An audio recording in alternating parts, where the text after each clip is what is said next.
you, more or less. Well, here's something that you didn't know. 2 of those special atomic bombs haven't gone off.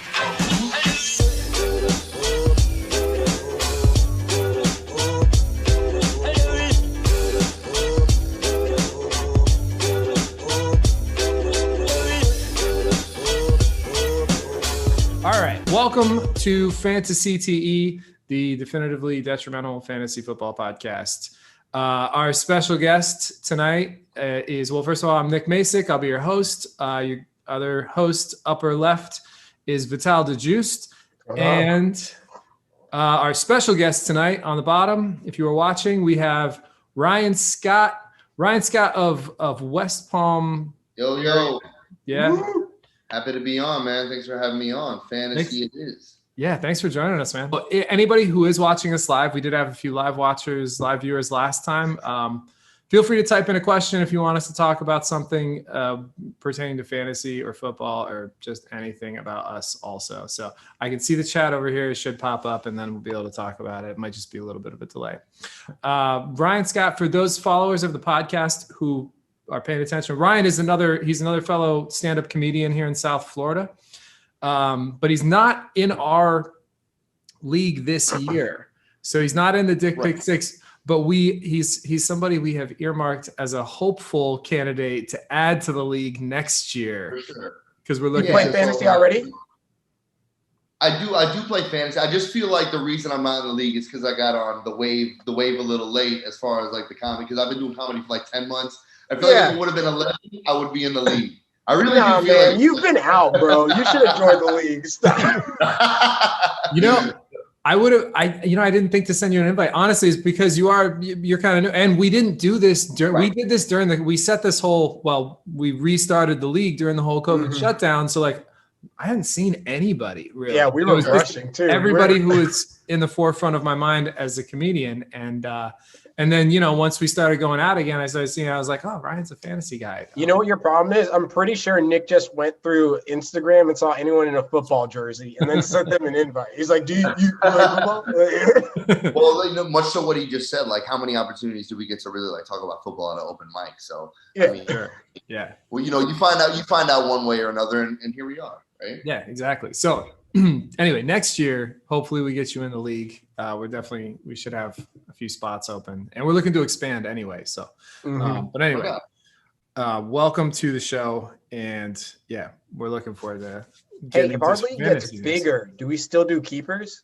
No, good question, because keepers came up this week in a couple trade offers that I received, which we're going to get into how and why I received some trade offers, which weren't very good. But yeah, because I'm trying to get Saquon something. I know, man. I'm sitting on Christian McCaffrey. So we each, between me and Vital, Ryan, we've got Christian and Saquon on our benches right now. So if we do, the only way we're going to do a keeper league is if the number of teams stays the same and we have less than a 30% turnover. Okay. Yeah. So hypothetically, like if 2 people drop off and then 2 people get added in or something happens like that, Ryan, you would just end up inheriting a team and then you get an option of a keeper in one of those teams. Ooh, how do they decide which one? They got flip-flop? What do you mean? Honestly, bro, like one the team, bigger the challenge, the better. I'll take it on. I'll take it on. I mean, it's just the way we're going to do keepers. If we do them this year or eventually whenever we do keepers, we're only going to do one keeper, and it's going to be your first round. Takes your first round pick. So it's not that big of a risk or reward. Well, we went keeper in my league last year, and if you drafted somebody in the 4th and you want to keep them, you would have to concede a third. And that makes sense, but that's a pretty hard. It's almost borders on dynasty league, Sure. Yeah. So I don't know, because that was my first experience doing it, so I was just like, cool. But yeah, well, it seemed like a little bit of a harsh penalty. It seemed like a little bit of a harsh. Yeah. It's parallel round seems more fair to me. Yes, and that's how we're gonna do it in ours. And it's just basically, it's like if you just have one guy who you really want to keep, you get to, and that's it. Will you be able to know your draft number before you decide if you want to be a keeper? Because if you get a number one draft versus so you know what I'm saying? If we do keepers, we are also doing inverse draft order of last year's standings. Okay, cool. So whoever came in last is going to get the first pick, whether they do a keeper so then or you not. can plan how you want to do your keepers. Okay, yes, exactly. So you'll know where your draft position is, and that's actually it's the way the ESPN league does it is it's even if it's a snake draft, which we're always going to do snake draft. The keeper or the first round of keepers is in inverse order, and the second round is also like it's like your snake draft doesn't start until the second round when you do keepers. Okay, so it's the same thing. Okay, yeah, but the order. Okay, yeah. Well, no, because it doesn't flip in the second round. It flips in the third round. That's how the snake works. If you do a keeper, if your league is doing keepers. Anyway, I like that though. It's fine. It's a very fair way of doing it, but allowing teams to keep their one player that they want. So, yeah. So anyway, Vital, I was saying, oh, you're gonna go get a beer. Go get a beer. Oh, I'm just getting my kitten out of here. So. You're what? Your kitten? My kitten. Yeah. Talk about something that could disrupt the whole podcast. The fucking kitten. I saw her in the background of our last podcast, and the thing I was really like looking back. I was like, I want to go get her. It was like.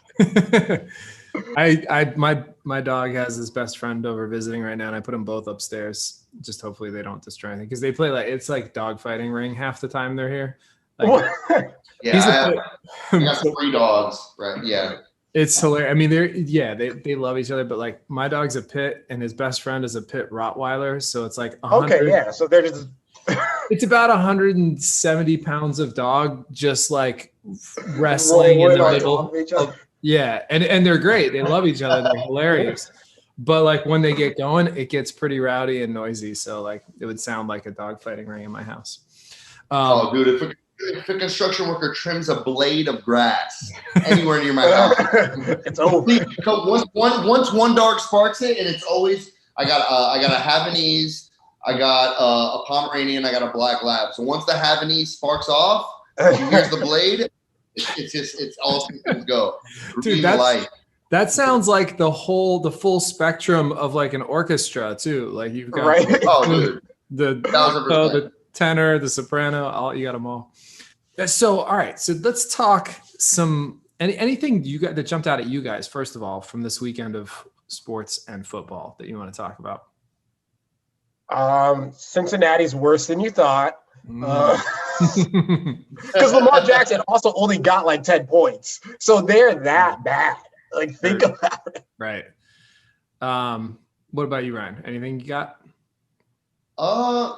Mainly, man. I mean, guys like Chase Claypool. Like, where did that come from? 4 freaking touchdowns. That was an explosion, man. And I knew he had the capability to do something like that, but that was just.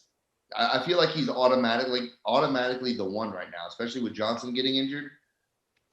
It's going to be really interesting, and that's actually I got that earmarked for some topical conversation in a little bit. We're going to get more further into that, but but that was probably like my biggest takeaway. I mean, that was huge. The Claypool showing up just in an enormous way, and then obviously like the Prescott injury. I feel like that needs to be addressed because that was just.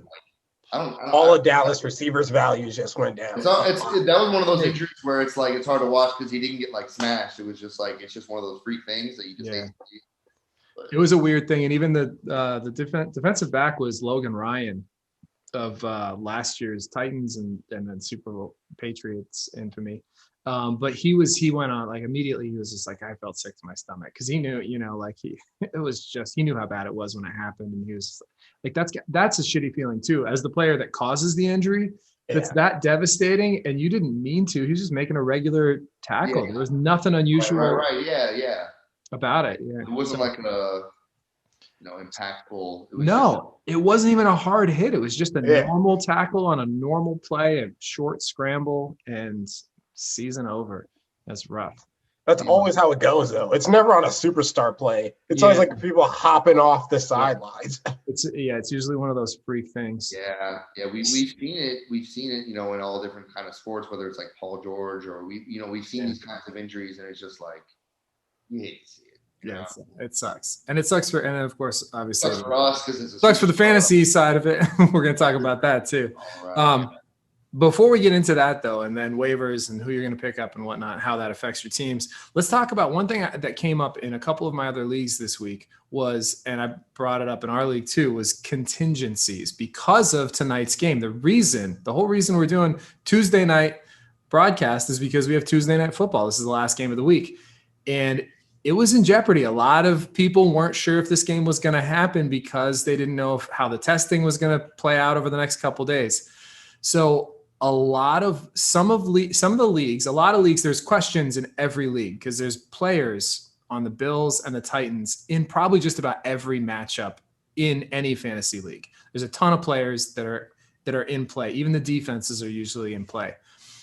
So there were a lot of questions that were being brought up. How are we going to handle this? What's going to happen?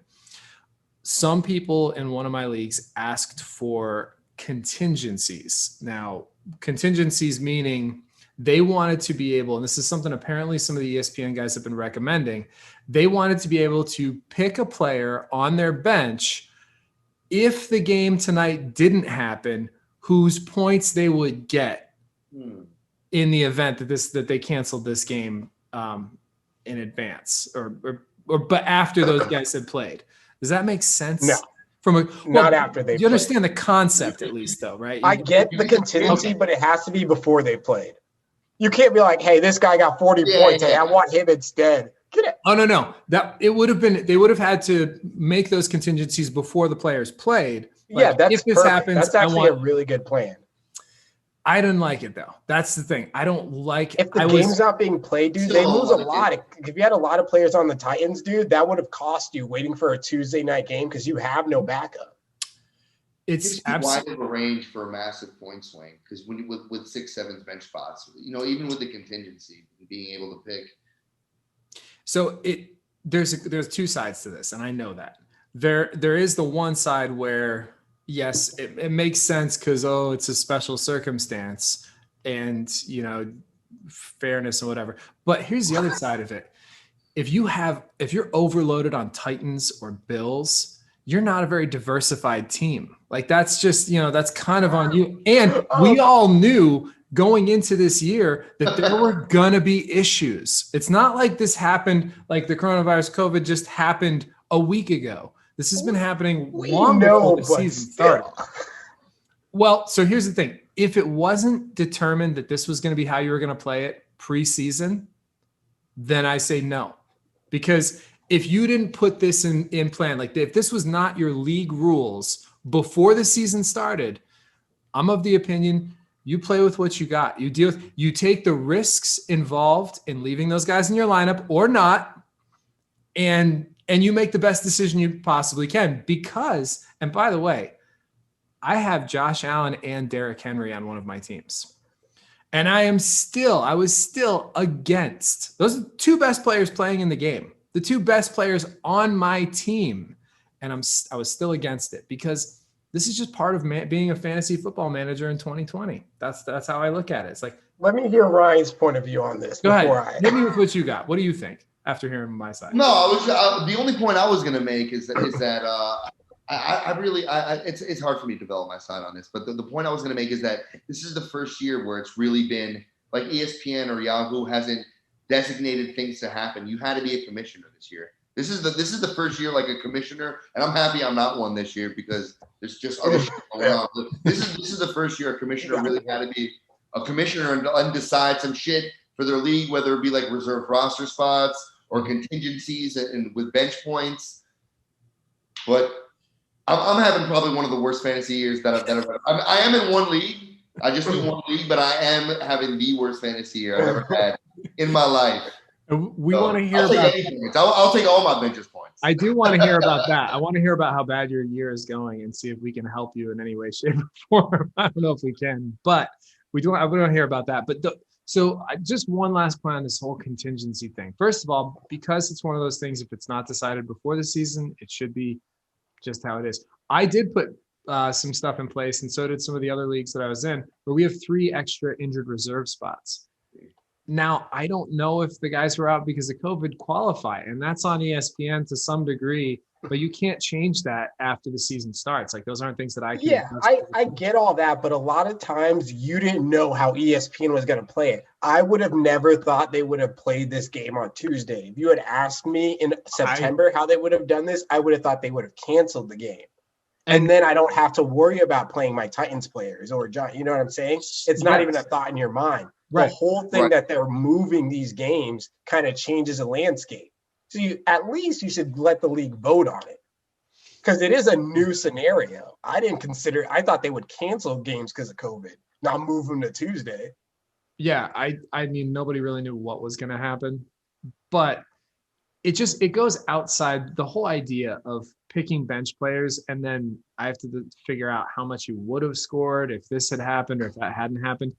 It creates this whole extra element, which people are going to be creating strategies around the bench players. They're going to be picking up guys on their bench and saying, well, I want this guy if he doesn't, you know what I mean? Like to me, I just like, we're all on an even playing field. It could happen to anyone, any week, anytime, and it's going to happen more than once. So why not make it easy for everyone? Why does everyone get fucked so hard, Nick? How is that easy for everyone? At what point does that seem nice? How is that easy though? Like what about it is easy to you? Like we got to keep track of all these extra stuff. Like there's no, it's just you play with what you got. You do the best you can, just like every other man. It's a very every man for themselves vibe this year, but much to Nick's point, isn't it always though? But every rule is the same for everybody. It is pretty like everybody's got to deal with the same shit. Yes, I agree. And I'll tell you what, we knew it was coming way in advance, and I looked at my matchups and I did a couple different things. I played Robert Woods instead of Derrick Henry. Like I played him in the spot that I would have played Derrick Henry because I didn't want to take a chance on those points. But the other thing I did was, and this is on Sunday, I picked up Justin Herbert for the Monday night game and had him ready in case they canceled the Tuesday night. Because I was thinking by Monday night, we're probably going to know if they're going to cancel the Tuesday night game.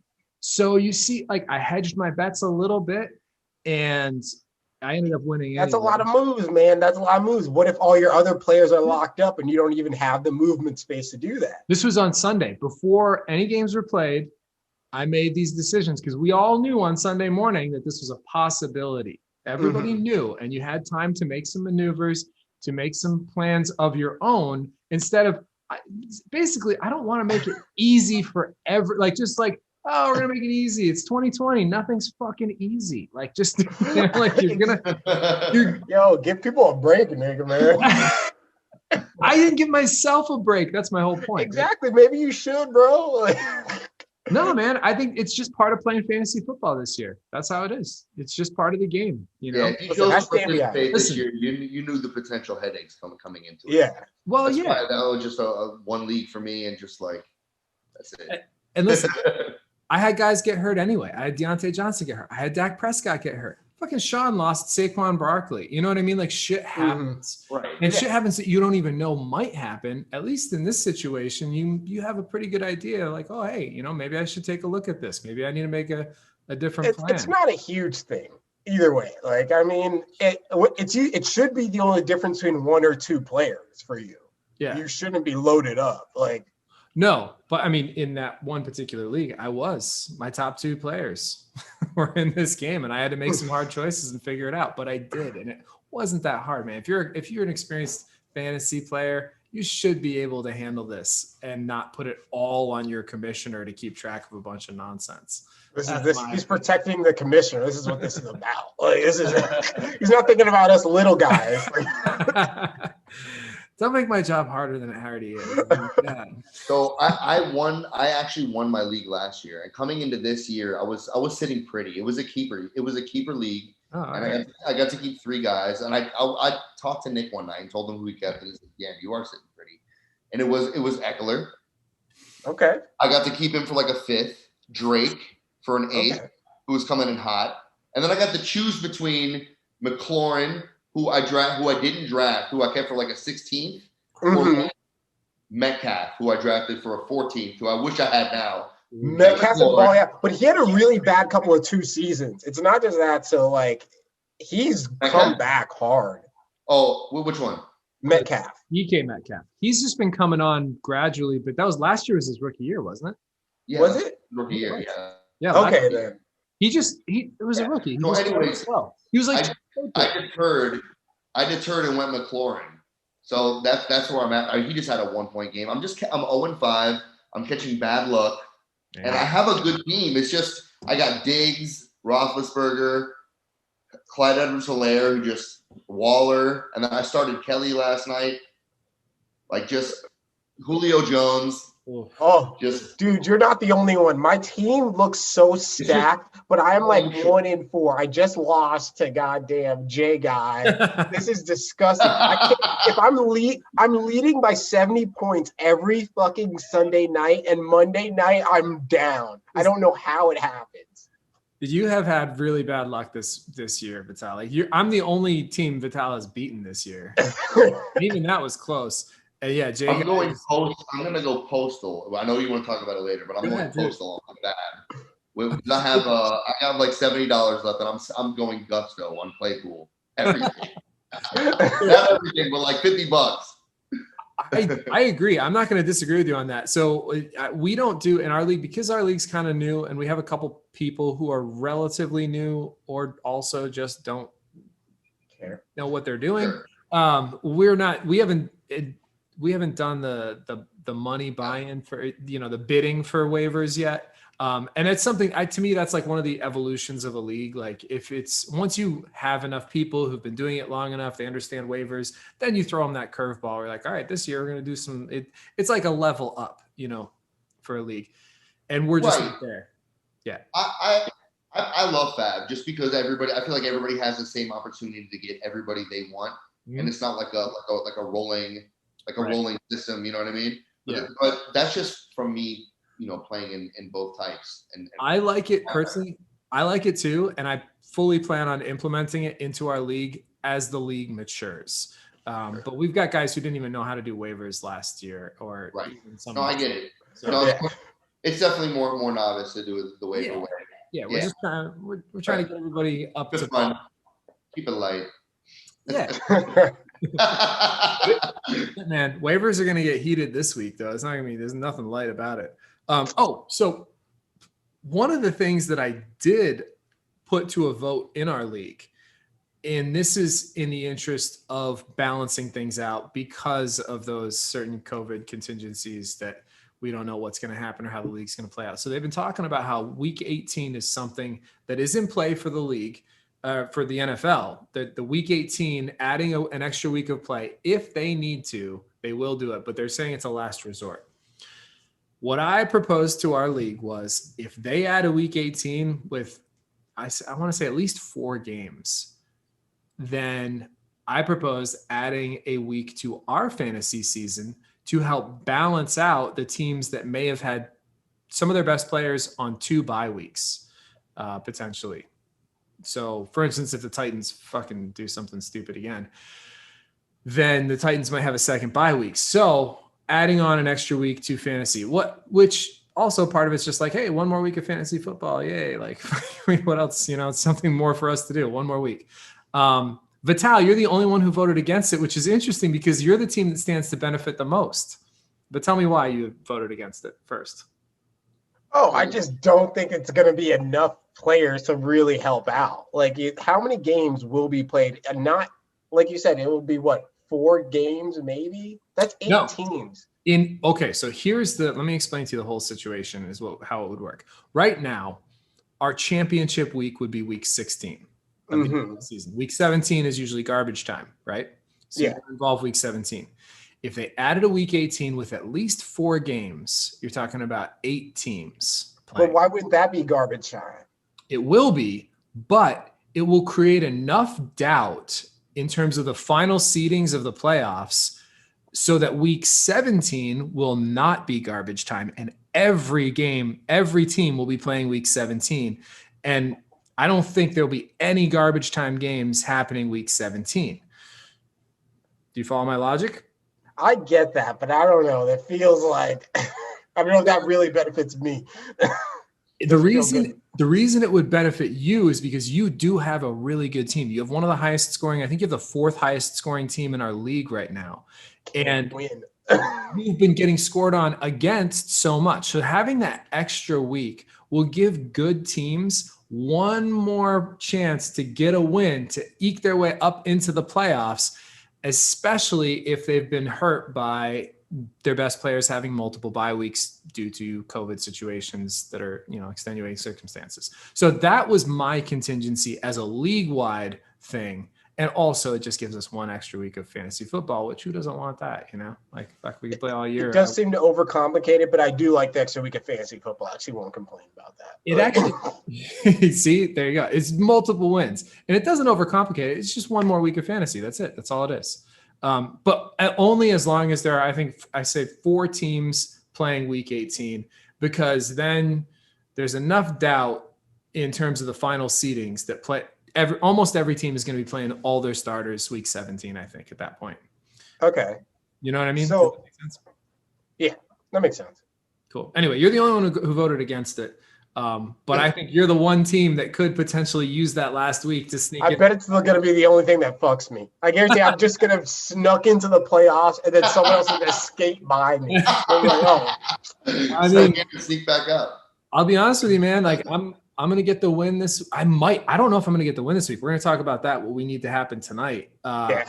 But if I don't get the win against Lonnie, you still have the head-to-head matchup against me. So Ryan, in our league, the tiebreaker for playoff seedings or for playoff berths isn't point total. We do head-to-head matchups.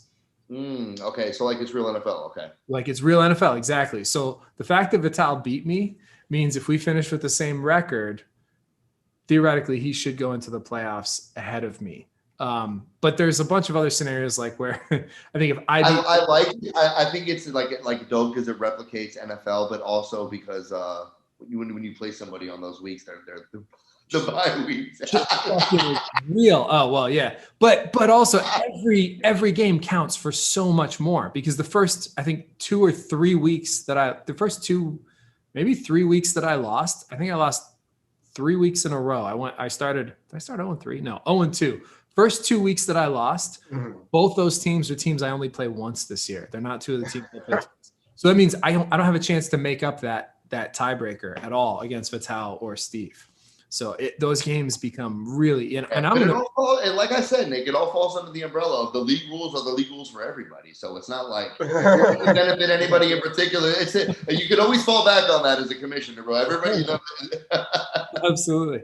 I think Vital, but I'm one of the more fair commissioners, I think, of all, like the leagues that I've been involved in. I think I'm fair, don't I? Do you think I'm fair? No, you are fair. You give it a vote. And that I feel like it could be good, but I don't know.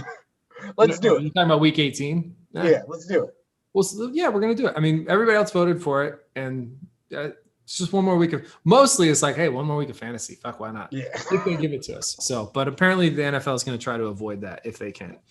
It's a fallback plan, though. They're thinking ahead, bro. And honestly, like it's been there's already been so many things compromised in all the other major sports that, one extra week of fantasy football, well, regular football. Fantasy for us, but yeah, for them it's in life. It'll make everything a little bit more fun. Speaking of other sports, this was one of the best weeks of sports in general that I think we may ever experience in our lives. Right? Like we had NFL and we had NBA finals overlapping. And it's just been like the NBA playoffs overlapping with the football season has been so much fun to watch. I know you guys both watch a lot of NBA. It's sports all week, dude. It's awesome.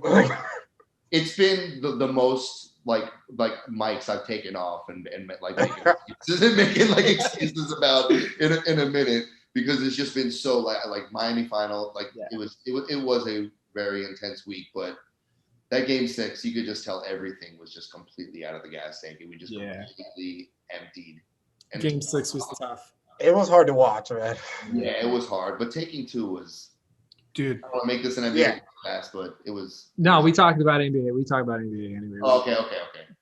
At game 5, to me, was one of the greatest playoff games. Certainly one of the greatest finals games that I've ever seen in my entire life, and I've watched. And personal. personal performances for Jimmy. Oh, Jimmy Oh, Butler. yeah.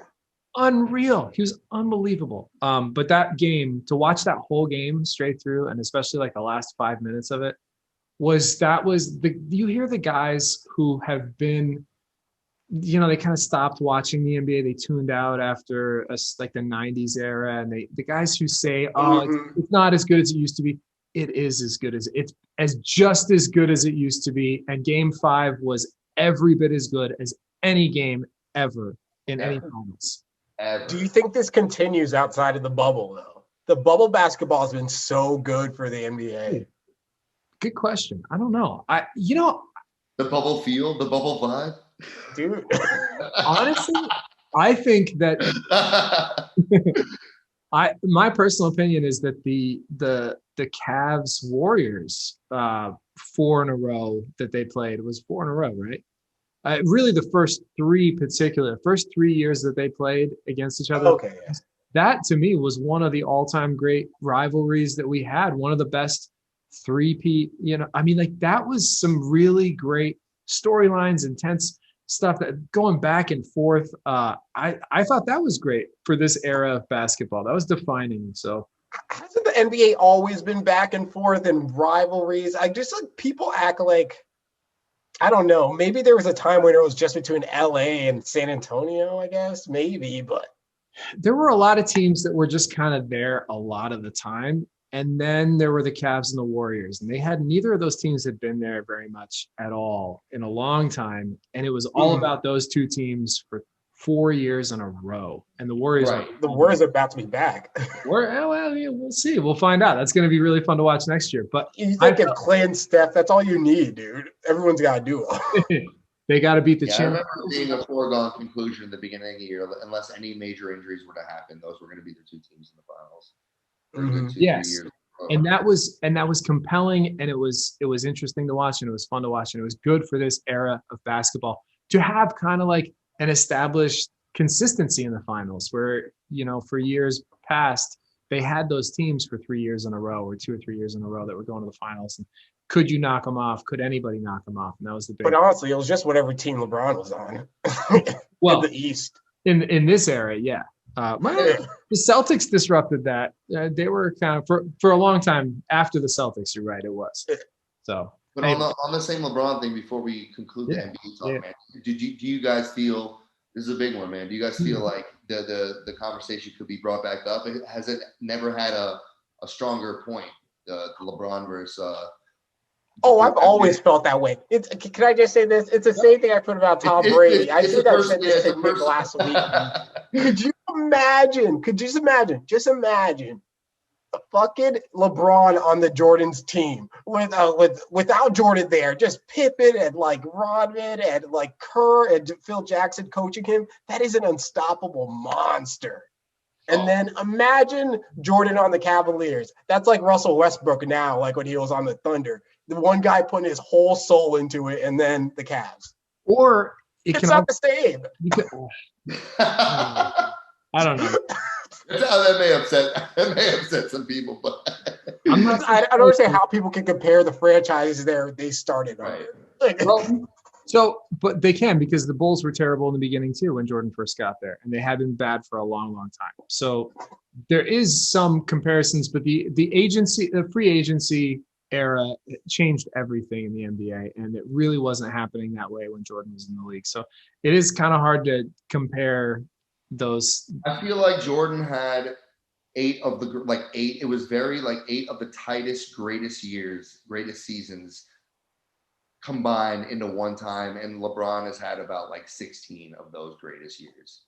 And even though those 8 great years were covered with 6 rings, LeBron with the 4 and all the MVPs and the accolades, and he just played the most playoff games ever and is 1 or 2 in all the major stats in all the playoffs. I mean, I think he always gets there. The argument is very compelling right now, and I probably, being biased, personally choose LeBron, but it's the most relevant it's ever been, bro. It needs to be brought back up. It's getting harder and harder to differentiate between the 2 of them. And I've said it before, and I'll say it again. I think the year that LeBron beat the Warriors record-setting team twice without his backup or without his starring cast. Both of them. He should have won the Finals MVP that year. So he should have one more Finals MVP than he does. And the Derrick Rose year. The what? The Derrick Rose year as well. No, right? the year that they lost, but he played amazing. He should have won the Derrick Rose year too. That's what I'm saying. The year. The MVP. Regular season of that year too. Yeah. But no, I'm talking about Finals MVP. He should have won a Finals MVP when they beat them 2 games in the finals. But he beat that Warriors team single-handedly twice in the final. Like, he lost the series. He should have been MVP. He was MVP. He was the best player. His face when he passed to JR, I have nightmares about. Like, I think about that a lot. Oh, that's funny. All right. Well, we should. Great point. Great talking points. We should probably get back to football though, and get back to what this. We're a sports podcast, but how fun! Just a great week of watching sports in general. Yeah. And now we get Tuesday Night Football. Like, this might be the most dense week of great sports ever, including tonight's game. So that's 8:30 kickoff. What time's kickoff tonight? 8:30. 7 o'clock. No, it's an early game. 7 o'clock. Yeah. Oh, nice. They're on the East Coast, right? Yeah, 7 o'clock Eastern time. So let's get into a couple other some league news that we should talk about. The Michael Thomas fight that screwed a lot of people over. Michael Thomas, people thought he was coming back. Did not come back this week. But the Saints looked good anyway. That offense looked good, and he's got another. Alvin Kamara, man, again, the guy's a stud. He is a monster. I know. I'm kind of kicking myself. I drafted Derrick Henry over him. Not in a PPR league though. It's not a PPR league. So we'll see how that turns out in the end. Yeah.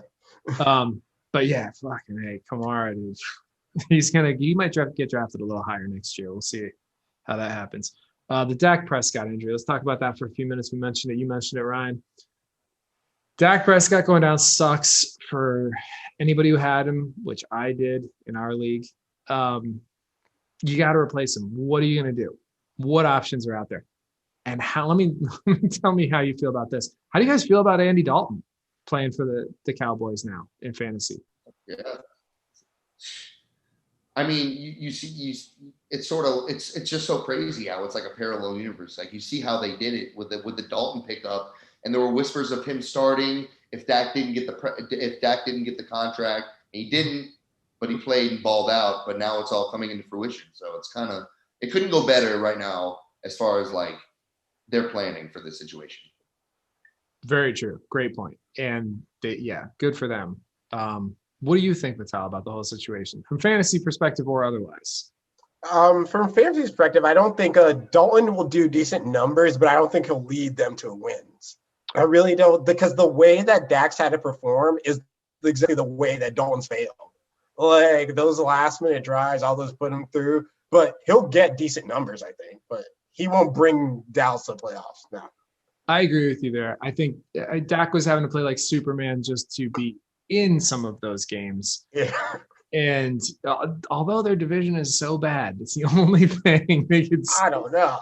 That division is off. They're in first place still. They're still in first place. Yeah. They won. They're 2-3, and they're in first place in that division. They're that the AFC 2-3. Complete dumpster fire. Just throw them both away. Yeah, okay, maybe I take back playoffs, but they won't get far in the playoffs. Yeah, okay.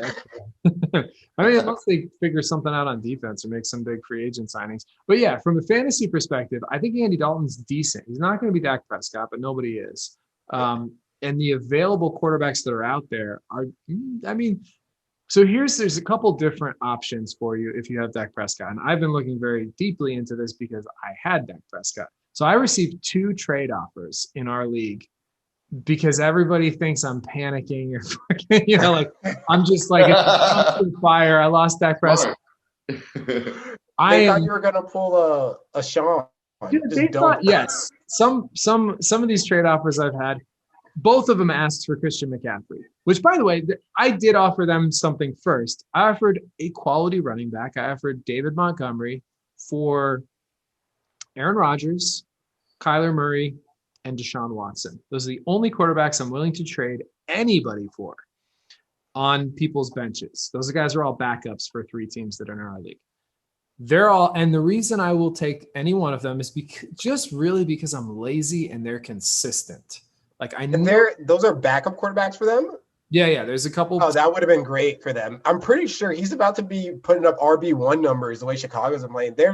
It's a garbage team, but he's the best running back on the team. Thank you. And Tariq Cohen's not there anymore. So in a PPR league, he can catch the ball. He's been putting up very good numbers for me. And I have a bunch of running backs who've been putting up good numbers, which is why he's a commodity that I'm willing to part with, especially because I have Christian McCaffrey coming back. Nobody took that offer, which I think crazy, right? Is it just me or is it crazy? And there are 3 quarterbacks on our waivers right now. We're in a 10-team league. Like there's just going to be plenty of guys that I can stream. 20 at any moment. 20. Yeah, I don't know. Yeah, I get 30. Bad decision. There's 3 guys on the waivers right now who put up 30 last week. Like I can get a guy who's got a good matchup every week. I just don't want to have to deal with that bullshit, which is the only reason I offered to ship off a running back. And I would have given any one of my 4 running backs besides that aren't named McCaffrey. I've got James Robinson, David Montgomery, Ronald Jones, and who's my 4th guy? I played all 4 of them this week. The other one was he's another starting running back. What team? No, I can't pull his name out. This is how many running backs I have. I don't even know all their names. It's another starting running back who's good, who put up points this week. Ronald Jones, Montgomery, James Robinson, and now I gotta look. Anyway, putting up any one of those guys for one of those quarterbacks because I have McCaffrey coming back, and I can't play them all. I can't play 5 starting running backs. So yeah, all those guys had a chance to upgrade their teams. Oh, you have James Conner, right? James Conner, thank you. Yes. Yeah. They're all basically the same guy. He's killing it. He's going to kill. All of them have been killing it. They've all been putting up like 15 to 18 points a game. Some of them have 20. Really consistent running backs. All 4 of them, they're the main guys. They all catch passes. They're all putting up points in PPR. None of them are going to be the best running back in the league. Yeah. But they're all in the top half. And they will always overdo projections by at least 6. It's like that, solid. Yeah. What were you saying, Ryan? What was your point in there? No, I was saying Jones' output this year has been fascinating to me with Fournette coming in. I just did not see that coming, especially with how he's been. Like you've always seen like he's like a fast dude with but he's never been good. He's really good this year. Well, he's still coming into his own. Like he wasn't a great pass catching back. He improved that. He put on some weight. He's breaking tackles, dude. He's running guys over this year. I mean, he looks good. All those drug tests coming.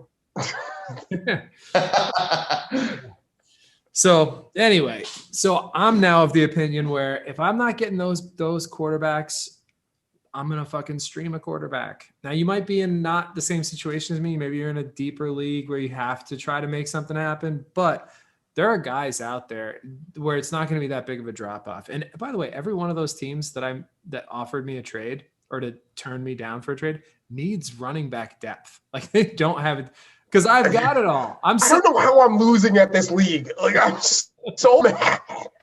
No one knows how to play. I don't know. People not willing to part with their backup quarterback for borderline RB1s. That's just like it's overvaluing quarterbacks in a league that has just not like. Yeah, I was gonna say, is this a super flex league? Like, what am I missing? It's not a super flex league. And unless you have like the 1 or 2 QB, the difference is like 5 points. Yeah. What does it matter? That's the point I was gonna bring up. When you're streaming a QB, what's the gap right there?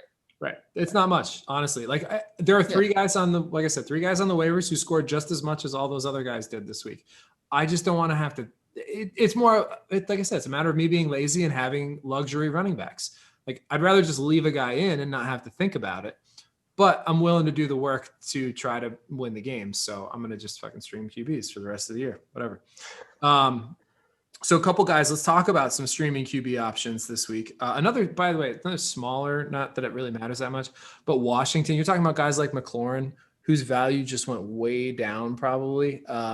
Because they benched Haskins, and then Kyle Allen got hurt, and now they're playing Alex Smith, which maybe helps McLaurin a little bit, and so great to see Alex Smith come back. that whole team is just going to struggle, I think, on offense. I wouldn't want anybody from that offense at all. And I know McLaurin had a couple of good weeks.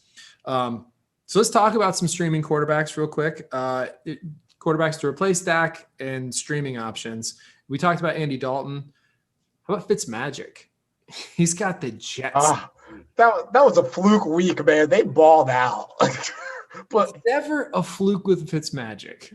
No, it isn't.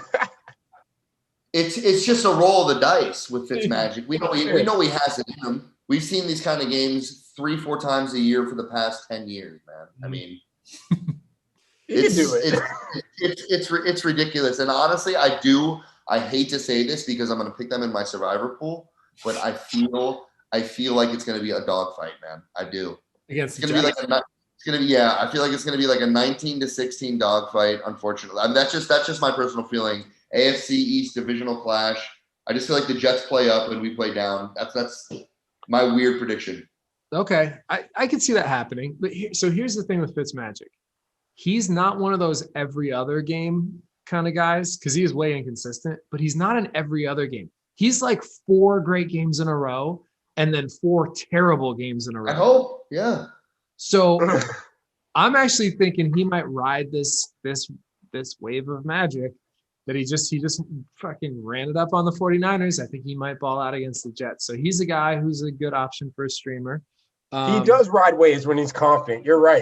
You're right. That's when he's got the chains out, like when he's feeling himself, like when he's feeling it, he's feeling it, and you don't want to get in his way. Remember what he did to the Patriots last year? I know you do. Yeah, of course. You're right. I was like, I had to remember. I was like, he can ball. Yeah, he can. When he plays, the good Fitzmagic is better than some of the best, but bad is. He's got to be in the right head, bro. Yeah. And I think he's there. So he's a pretty good option. Isn't Carr available? Carr is available, and that's a good point. I was going to bring him up later, but Carr is going into a bye week. So Carr had a great game. He's been playing really well. He's been very accurate. I think John Gruden, he's the quarterback whisperer. Derek Carr is great. If you have room on your bench to pick him up, I think maybe he's a good option. He's a good idea to stash, but he is on a bye week this week, so he's not going to help you out this week. I think the guy that pops into my mind is Minshew also, as a possible streaming option. I don't know who the Jags play this week, but he's been kind of popping off this year, every now and then as a streaming option. He's got great young wide receivers, and they're playing the Lions defense this week, so not a great defense. I think he's definitely another guy I had on my list. He's a good option. A couple other guys. Kirk Cousins with the Vikings. Did you guys watch that game, by the way, the Vikings Sunday night? He came back in the second half, looked good. Kirk Cousins is playing against the Falcons defense this week. Great matchup. Points. Like that. Yeah, that's a juicy one. That's a nice pick. There's plenty out there. Yeah, Jared Goff is another guy who's often out there. Depending on how deep your league is, he might not be, but he's kind of like one of those guys. You could theoretically play him for the rest of the year. They're doing really well on offense. He's averaging over 20 a game, I think, at least in our league. So Jared Goff's really good quarterback. Baker Mayfield, okay, maybe with that Browns team, depending on the matchup. I like him. Yeah, really. Maybe. Teddy Bridgewater's been playing great as well. And we saw Justin Herbert again for the second week in a row look really good. Third week in a row, really. So he's an option potentially as well. So there's some quarterbacks for you. Let's talk. Let's see what else. There's some other injuries. Oh, here we go. Let's talk some smaller injuries, some less of a big deal, but still something you want to look at. Deontay Johnson going out again for the Steelers. First quarter, fucking killing teams. I mean, that's brutal. Like, you can't get hurt before the game starts. Come on, man. He's going out like in the beginning. Yeah, his fault. At least the second, maybe the third time it's happened this year where he gets knocked out in the first quarter with almost no points. He's a really good player, by the way, but he is also a huge part of the reason that Claypool had such a big game. So him going down, back injury, I don't know if he's going to be back or not. He might play this week, and that could drop Claypool down a notch again because he is another really good receiver. I think that's going to level off a little bit in Pittsburgh, but I still think Claypool is going to be good. Yeah, that I don't know. That's one of those really big, huge things. I don't think that's ever gonna happen again. Not even close. I think No, not like that. But he's definitely talented. He's one of those like rare like tweener dudes that are like that's like a wide receiver tight end hybrid. Very I athletic. need to see it again. I think he's a good flex option if you need one. I think he's there. He's probably going to be the top waiver pickup this week.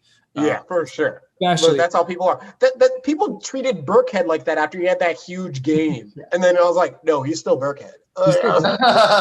And by the way, Claypool wouldn't have done that if Deontay Johnson was still in the game. He never would have had that game. So something to keep an eye on. But if Deontay Johnson is out again this week, then Claypool's value goes up again. So it's something to watch. That's another injury that can affect things. Tyler Eifert got knocked out. I don't know if that affects people, but he's a backup tight end. Deeper leagues, you might care about that. Tyler Eifert was having some pretty good games. More hamstring club injury. We've got the wide receiver hamstring club. We're adding to that. Sammy Watkins got a hamstring injury. So Mecole Hardman goes up in terms of waivers. He's a guy you might want to look to pick up because he's literally the guy who's going to replace Sammy Watkins. How big of an injury was it? Because honestly, I feel like the way that they spread the ball, like he'll probably get 5 points in the next game versus everyone else's value goes up. He's like he's a splash play artist, man. I mean, it's all it takes is one. Yeah. Hardman's a boomer bust guy. If you need a win and you need a big upset, like if you're not favored, Hardman's a guy you might want to think about throwing in there because he could. He's not a target beast at all, but he'll go over the top. Yeah, he might blow it up for you. He's one of those guys. And I don't know who they're playing this. I think they're playing the Bills next week, so that'll be interesting.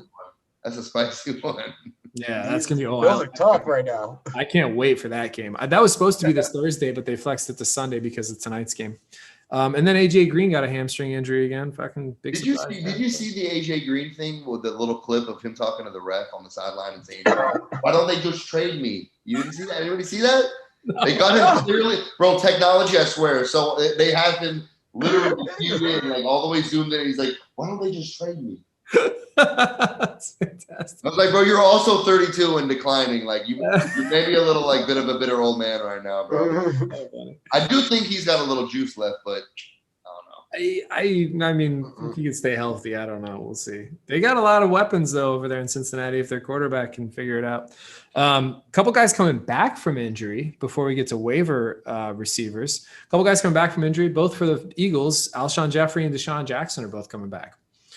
They may or may not be available on your waiver wire. I don't know if you want to take a shot at them, but some of their backups have been putting up good numbers. So if they hop into the starting lineup, they could be worth having if you don't already have them or still have them on your bench. Dalvin Cook got a groin injury. We don't know. So he went out of the game and didn't come back in on Sunday night. And he's still questionable. So Alexander Madison came in and had he's a fucking handcuff and a half.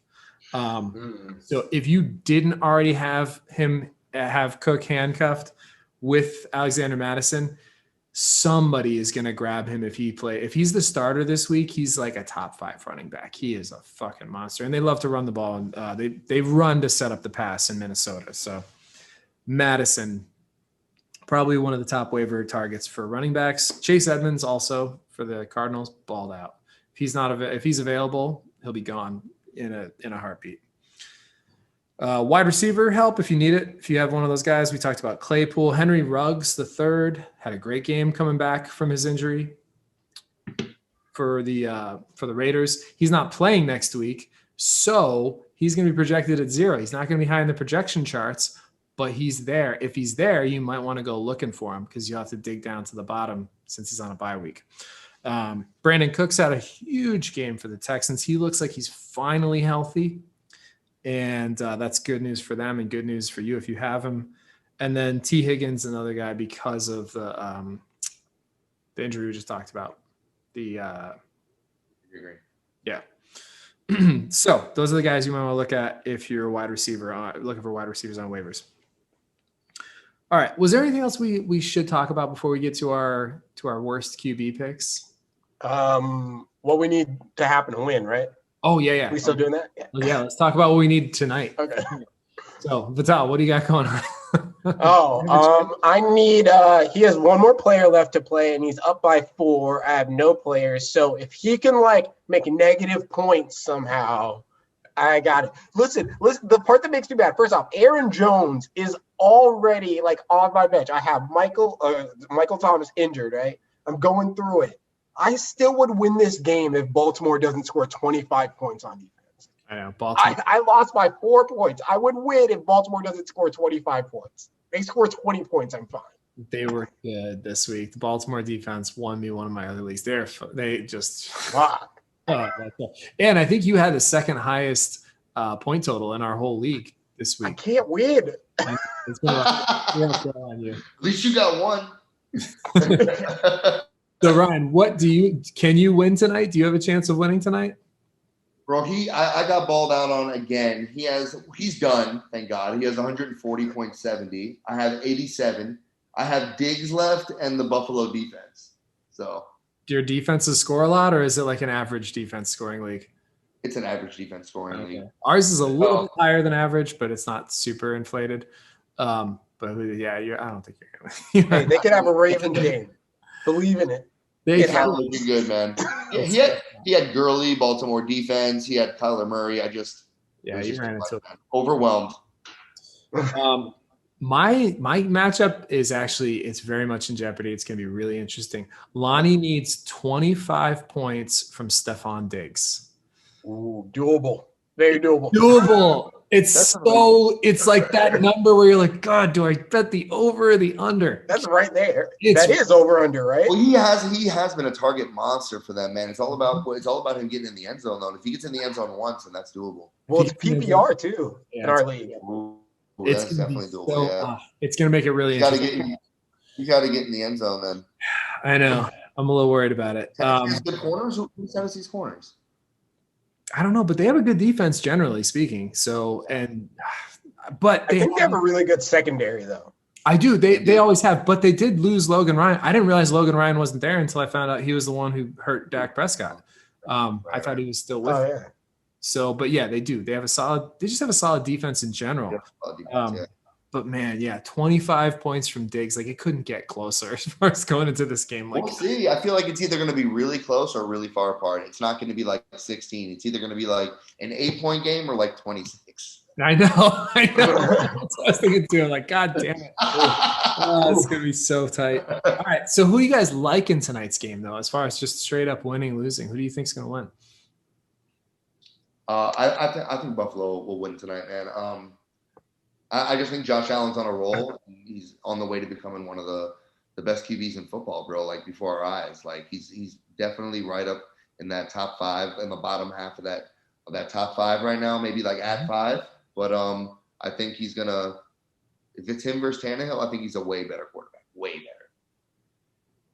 What about you, Vital? What you got? 100% agree, man. Like I doubted at first. I looked at him and I was like, I don't know if it was just a fluke, but he's doing the work, man, and I think he can do it. And I have been rooting for Tannehill to be a better quarterback for years, and I know it won't happen. So Buffalo. I think Tannehill is a pretty good quarterback, and he played very well last year for the Titans. But yeah, Josh Allen's just superior. This year, he's taken a huge leap forward. I agree with you guys. So I'm taking the Bills right along with you. And also the fact that the Titans haven't even been able to practice for like 2 weeks. I mean, they've had like 1 or 2 practices because their facility's been closed. So they're just going to be at a huge disadvantage preparation-wise. Wait, they really haven't been practicing? I figured they're just practicing elsewhere. What do you mean? I don't think so. No, I don't think they've been. That's insane. They've been really, really handicapped because of the positive tests and whatnot. So, that's going to be. I think that's going to be a major hindrance to them. But they do have Derrick Henry. He's the guy who can just run over everybody every once in a while. He'll put up one of those games. If he gets it going tonight against that front seven, man, it's all about. I feel like that's all about that tonight. Absolutely, because he doesn't need. All he's been doing is resting. He doesn't need to practice to run over people.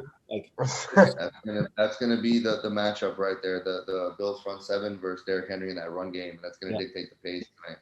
I agree. That'll tell the tale. And because Tannehill's such an experienced quarterback, and it was there last year, I think the layoff won't be as big of a deal for him because he does have that rapport with the receivers, and he's a veteran. He's not a great quarterback, but he is a veteran quarterback, and he's been in a lot of situations. So I don't think it'll be as tough for him as it would have been for a younger quarterback. Speaking of quarterbacks, last thing we like to do. Before we get to that though, actually, because Ryan, you're playing DraftKings against us this week, which is very exciting. Yeah. We have we're doing a year-long or a season-long competition between the three of us. So these points, the DraftKings standings actually count towards that whole competition between us for the points. But having you in it's going to be fun this week too. So tell me who you guys picked for. We usually do captains. Who do you guys pick for your captains for DraftKings since it's the showdown mode? Oh, I gotta look. You remember? I do not remember. I got Josh Allen. I got Josh Allen too. Oh, yeah, he's going to put up at least 30, 34, I think. I didn't know Zach Moss was out. I got to make an adjustment. Oh, okay. All right. But who's your captain, though? We don't do the whole lineup, but just who the captain is. How do you find out the captain? Whoever you pick on the top. So captain mode, captain gets 1.5 points. So 50. One of them are Josh Allen, and the other one was Zach Moss. Oh, okay. All right. So figure out that, because the one where there's 4 of us, I think, is because I screwed up one of them. I'm still trying to work out DraftKings. We'll figure it out. I didn't even know about the captain thing. We'll take a look at that anyway. But we both have you and me. We both have Josh Allen. All right. So the last thing we do is we talk about quarterbacks. We pick we pick the worst quarterback. Our segment is called "I'd rather have Kaepernick than," and we pick the worst quarterback of the upcoming week based on the upcoming schedule. And whoever's quarterback scores the least number of fantasy points wins between me, Vital, and Lonnie. So you can play along with us on that too. This week, last week I picked Dwayne Haskins. He was so bad that they benched him before the game. So I got points. So I didn't even qualify. But that's how good of a pick that was. He was the worst quarterback last week because they didn't even let him play. That's not accurate though. So I got no points, which means I get first pick this week. Vital, you got second with Flacco, and Lonnie got first place with Daniel Jones. This week, I'm taking Daniel Jones against who are they playing? Who are the Giants playing? I think Washington, maybe. That's all right. Whatever it is, I'm taking Daniel Jones with my first pick. Vital, who you got? Let's go with my classic, Ripon from Broncos. He's still playing? I don't know. I don't know. Drew Lock might be playing. So you got to figure that out before. Okay. This is a risk. If they don't start, they don't count. I'm pretty sure he is. I feel like. You want to look it up first? You want me to? Yeah, I'll look it up. Go back to. I still haven't heard from Lonnie yet, so you got some time to think about that. Let me know when you do. I'm taking Daniel Jones. All right, so Ryan, if you got to pick the worst quarterback this week in upcoming matchups, who you got?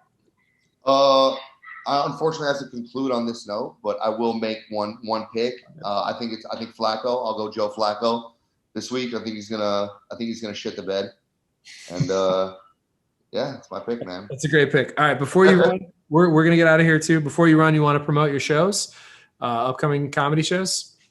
Yeah, the one I do want to promote, I got one coming up on November 4th at the West Palm Improv. I'm actually producing it, and I'm going to be on it as well. It's called the South Florida Heat Wave. It's going to be Eric Myers is going to be headlining it. Going to have Jackie on there, myself, Matt Ross is hosting, and and Kevin Benoit's on there, and be a good time, man. And that's the one I want to shout out. Killer lineup, dude. Congratulations. That sounds like an awesome show. I'll try to make it up there if I can. Oh, fuck yeah. Hell yeah. Good for you, man. Fantastic. So November 4th, Miami Palm Beach Improv. Or no, not Miami. Palm Beach Improv. Palm Beach Improv, 8 p.m. And it's called The Heat Wave. Right? Heat Wave. Ryan Scott. Cool. All right, man. Well, thank you so much for joining us. And we'll have you back on again for sure. And we're going to get you in this league. Nice hanging, Ryan. Good to see you, Vital. Yeah, bro, I'm definitely down to be on the league. Whether you guys expand, whether you guys keep it the same, and even if I'm out in it, it's no love lost. We'll find a spot for you. We'll get you in, bro. We're gonna find a One spot. thing I'll never do is co-own a team, so just don't ask me to do that. And I'm in. Last thing, you want to promote? You're about to do a podcast as well. You want to tell us about your podcast real quick before you book? Yeah, that's the logo I had on before. It's called the Read the Room podcast. I just started it. It's a variety podcast, and I'm just sort of figuring it out. I got a bunch of equipment, and I'm sort of figuring it as I go, man. But look out for that. It'll be on Spotify and iTunes, and it's on YouTube right now. And thank you, bro. Thank you for letting me plug that in. Absolutely. Fantastic, man. So check that out, guys. All right. Thanks for coming, Ryan. It's good to see you, man. All right, guys. Have a good night. Bye, Patel. Bye, Nick.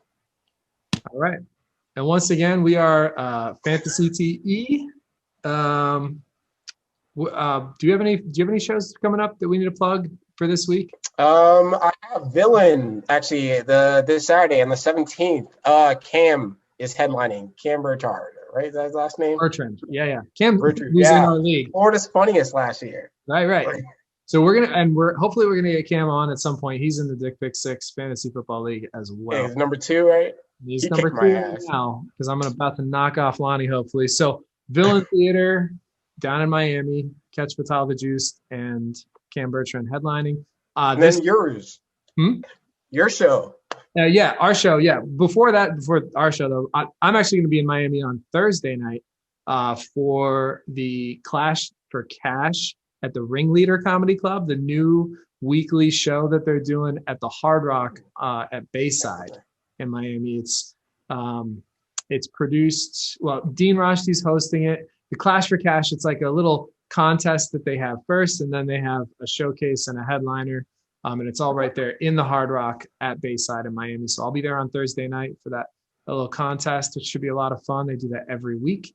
And then, the next Thursday, October 22nd, that is the Blue Jean Blues comedy show.